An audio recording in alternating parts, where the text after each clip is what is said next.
आणि विरोधकांना काही इशारा राहील, विरोधकांना काही इशारा राहील काय म्हणजे आजपर्यंत चालत आलेला कारभार पाहता सर्वसामान्यांचे कामं न होते, ते दुरून आल्यावर सुद्धा काम न झाल्यामुळे हात हलवत परत जाणं, नाराजीने जाणं हे माझ्याकडून पावलं गेलं नाही.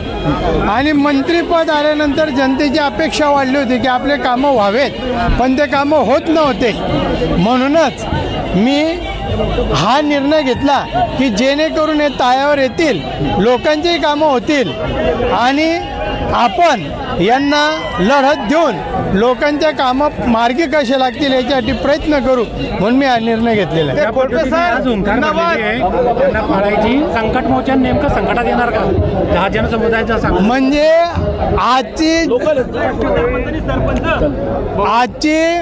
जमलेली गर्दी पाहता मी निश्चित खात्रीने सांगेल की संकटमोचक आपणच बनवलेलं होतं. आता हीच जनता संकटात आणल्याशिवाय राहणार नाही. काय सांगा? हे अत्यंत दुर्दैवी आहे की महाराष्ट्राच्या ग्रामविकास मंत्र्यांना जर अशा चिखलाच्या व्हिडिओवरून या पद्धतीनं पळ काढावा लागत असेल आणि ग्रामस्थ त्यांना पिटाळून लावत असतील तर नेमका कोणत्या विकासासाठी महाराष्ट्राच्या राजकारणाच्या सुसंस्कृततेची धुळधाण करून सत्तेत जात असताना नेमका हा कुठला विकास आहे? आणि त्यामुळे हा आरसा समोर दिसतो. म्हणजे एकीकडे पुण्यात अख्खा ट्रकच्या ट्रक खड्ड्यात जातोय आणि दुसरीकडे रस्त्यावरून महाराष्ट्राच्या ग्रामविकास मंत्र्यांना चिखलातून वाट काढत स्वतःला पळ काढावा लागतोय. त्यामुळे ही गोष्ट स्पष्ट दिसते की हा विकास नाहीये.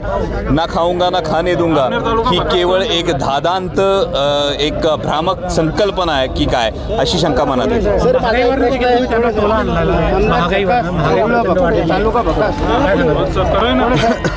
महागाईविषयी सर्वसाधारण जनता ही त्रस्त आहे, परंतु या महागाईच्या सर्वसाधारण जनतेच्या त्रासाविषयी सरकारला काहीही भान राहिलेलं नाही. हे दुर्दैव आहे. म्हणजे आत्ताही आपण बघितलं खाद्यतेल 100 रुपयाचं 130 रुपयाला गेलं, खोबरं हे 150 रुपयाचं जवळपास 200 रुपयाला जातं आहे. आणि ही जी परिस्थिती आहे या परिस्थितीमध्ये जे काही योजना आणण्याचा प्रयत्न होतो यातून महागाईला कुठेही रिलीफ दिला जात नाही. दुर्दैव. आगामी निवडणुकीत संकटमोचक संकटात सापडणार का? 100% म्हणजे ही परिवर्तनाची सभा आहे. एक मिनिट सर, माझा एक प्रश्न.